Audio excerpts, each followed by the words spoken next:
Hey guys, welcome back to another video. My name is Sam Johnson. In this video today, I wanted to talk about editing, photo editing, and more specifically, how to edit your photos in a tasteful way in which the final product doesn't look over edited, it doesn't look amateur, it just looks tastefully done, looks nice, the colors are nice. But yeah, it's still a totally different image from the raw file that you start with. Just a disclaimer, this is just the way I would do this. I'm not saying this is the absolute right way or anything like that, but this is how I do it, and I've gotten some great results from it. So I'm gonna go through a few different scenarios as far as sunrise, sunset, different photo styles, as far as architecture, close-up, that kind of thing. And yeah, we can kind of change up the style a little bit for each scenario, but in the end, you're doing very similar things to get a similar result. And this, again, this is just the kind of look that I am going for. More of a natural, just tasteful, not overdone look. So let's jump into Lightroom and we will start with the first photo here. It is a sunrise landscape photo of Moraine Lake. Absolutely beautiful. But real quick, first thing I'm gonna do, bring up the exposure, because as you can see, it's quite a contrasty dark image. As you bring it up, you can see the highlights up here on the tops of the mountains are getting blown out. So we want to bring those highlights back a bit. And then also let's bring up the shadows, because since it is a contrasty photo, you want to take down the highlights, bring up the shadows to kind of even it out a little bit. And now all that natural color in like the lake and all the trees and everything start to come out. So that's looking pretty good. I can kind of dial back that exposure just a little bit because you don't want it too bright.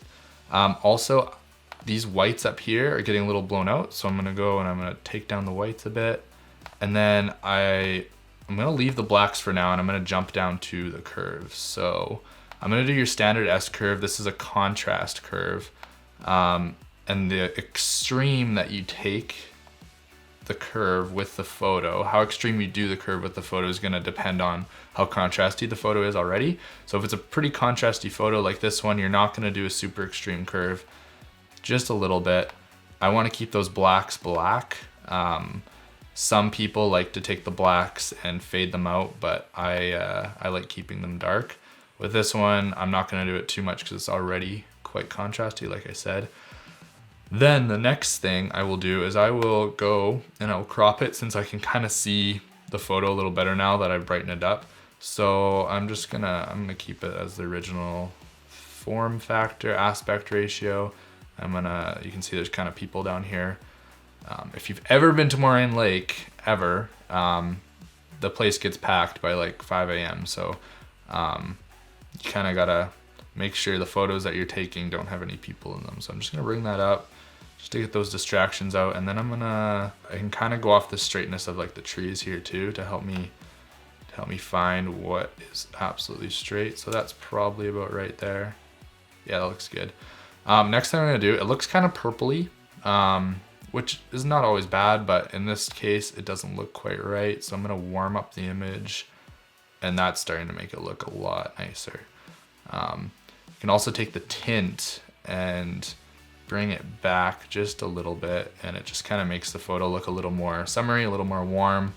I've really found that over the years I've had too much magenta in my photos, and so adding a little bit of the green tint helps them look a little more natural. So already before it looked like that, and we're already there. So just with a few simple things right here. Now, what I want to do is I want to take my brush, and if you double click on effect, it resets all the adjustment values from whatever brush I was using before.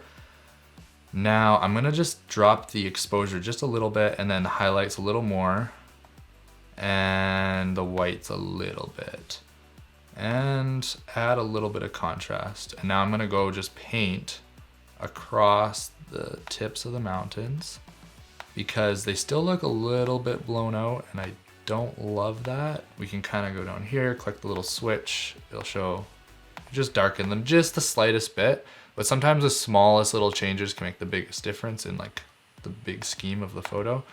So yeah, that's looking pretty decent.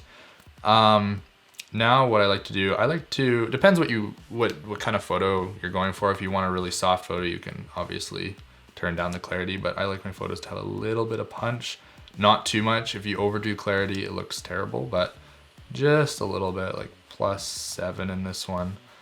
And yeah, it's looking good for contrast. I'm gonna take another brush, double click again, up the contrast, and then I'm just gonna paint some contrast through these mountains here, just to kind of make them pop out a little bit. Warm that up a little bit too, because they're looking a little blue.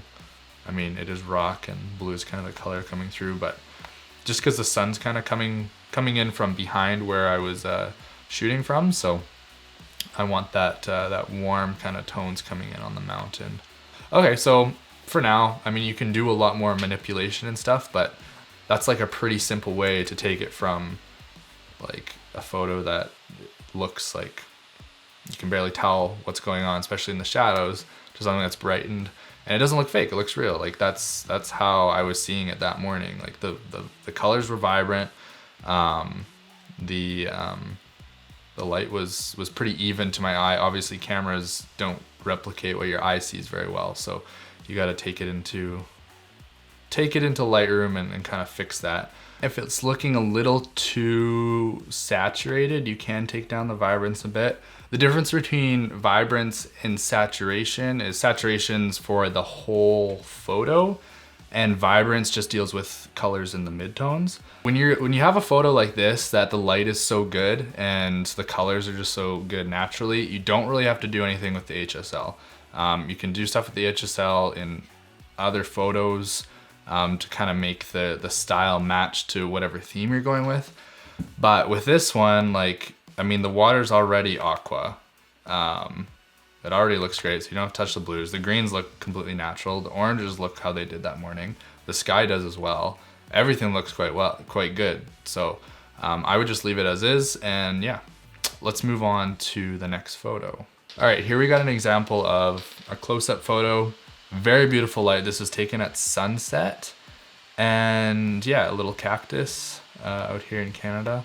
The focus is nice, kind of on the first few parts of the cactus, so looks kind of good. It's evenly lit already, so I can kind of see the whole image. I'm gonna take my crop and I'm gonna just bring this in a little bit like that. And yeah, it's kind of nice. You got some foreground blur here, and then you got the background blur. It's a little bit underexposed, so I'm gonna brighten it up just a little bit. Now, the next thing I'm gonna do again, just a touch back on the highlights. Nothing too crazy because this photo is so well lit that you don't need to do a whole lot. But the same kind of thing, dial back the highlights, bring up the shadows just to get that detail. This one I can punch up those whites a bit just to get that, like it really just adds that extra punch. I really like that. And then drop those blacks just a tiny bit. This one, I'm not even gonna touch the curves at all. Next thing I'm gonna do is touch the white balance actually. So I'm gonna just warm it up, but nothing too unnatural. So that right there, like before, after already, it's like saturated and vibrant and it looks great. So I'm gonna do a radial filter over the cactus, and we are going to darken kind of the edges, and then we're gonna click new and we're gonna put one more, and on this one we're gonna click invert, and we are going to boost up the shadows a little bit and boost up the highlights just a little bit, as well as the exposure just a tiny bit. Stretch this out so it doesn't look too unnatural. And yeah, it's just really drawing focus into the cactus here. So before and after, it's already looking great. This one, the greens are looking a little bit bright for my taste. So I'm gonna go to the green hue and I'm gonna just make them a little more yellow right here. So they're kind of a bluey green, aqua, and then you turn on and they kind of go a little more like a desaturated yellow green. So I kind of like that look a lot more. It's a little more warm and earthy. And yeah, I'm pretty much done with that. I like that a lot and looks really good before and after. I like it. So let's move on. All right, this is a photo I recently took on a scramble I did out in the mountains. There's a video that, my last video actually was on this hike, so you should go watch that. But Right now, I want to show you how to take this photo up a notch. So it's kind of like, it's fine, like the exposure is fine, but it's definitely on the cooler side and it's a bit dark. So I'm going to brighten it again, and we got the contrast between the foreground and the sky. So I'm gonna dial back those highlights, and yeah, you can see the detail come right back in the clouds there. And then up those shadows a bit. Now it looks kind of cold and kind of icky and gross. So it was sunset, it wasn't the best sunset, but I'm gonna add some warmth to it just to kind of, yeah, like that. Now those mountains look a little more natural and everything's kind of coming together. The ground looks nice, just like you would have a nice, like a warm glow from the sun. Take back that tint, just go too far, it starts to look fake. If you go too far the other way, it starts to also look fake. So just gotta find that middle ground. Let's go down to the S curve or the curves and make an S curve. And I'm just gonna take those blacks down a bit and bring up those mids. Now with this one, I'm gonna use what kind of filter is this? Gradient filter, I think. So I'm gonna pull that down. If you hold shift, it keeps the filter nice and straight. So now this just gradiently works from whatever side you pull it to the next side with whatever effects you put on. So I'm gonna turn down exposure a bit, just a little bit. Highlights definitely. I'm gonna warm up the sky just a little and add some contrast in there. A little bit of clarity, just a little bit, and punch those whites up a bit. So when that's before, it brings back just a little detail and warms it up a little bit, just subtle, nothing too much. Again, radio filter, I've grown to love these. Put it over the photo or over your subject, and I'm going to click invert, and I'm gonna click shadows up. Not too much so it looks like there's a separate circle, but just a little bit, and then punch those whites. And just trying to drag that across. I'll cool that down just a bit. And yeah, that's looking good.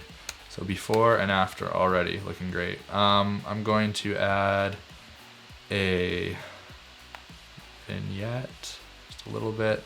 Just so, yeah, it kind of brings you right into the photo and you kind of get drawn into the subject, which is the tent here. So yeah, it's nice and sharp, looks good, colors look good, nice and simple.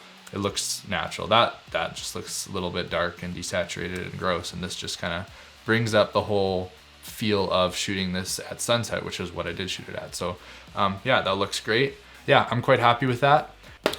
That's it for me. I hope that video wasn't too long. It felt like it was a long time, so I don't know. I have to cut a bit out, and yeah, but hopefully that kind of helped you get an understanding of how you can just do simple things to get your photos looking natural. They don't look over edited, but they still look beautiful. But again, you got to remember that it all starts with taking the photo, and when you shoot it properly in the first place, and good light or good exposure and good composition, all those things, the work that you do inside the computer is so much less, and it's a lot easier to get a final product that just looks amazing. Doesn't look over edited. You don't have to over edit it to make it look good. So yeah, again, that's just how I do it, and that's my perspective on it, but hopefully it was helpful. So yeah, if it helped you out, please like this video, please subscribe, at least consider it. I want to keep making videos. Leave a comment below, please, as far as like what kind of videos you want to see. Do you want like editing tutorials? Do you want like gear reviews? Do you want vlog type videos? What do you want? I'd love to hear what people are interested in seeing. And yeah, thanks again for watching. And I truly hope that you have an amazing evening or morning or afternoon, or maybe it's the middle of the night, wherever you are in this world. Yeah, have a good one, and I will see you in the next video. Thank you for watching. Take care. Bye.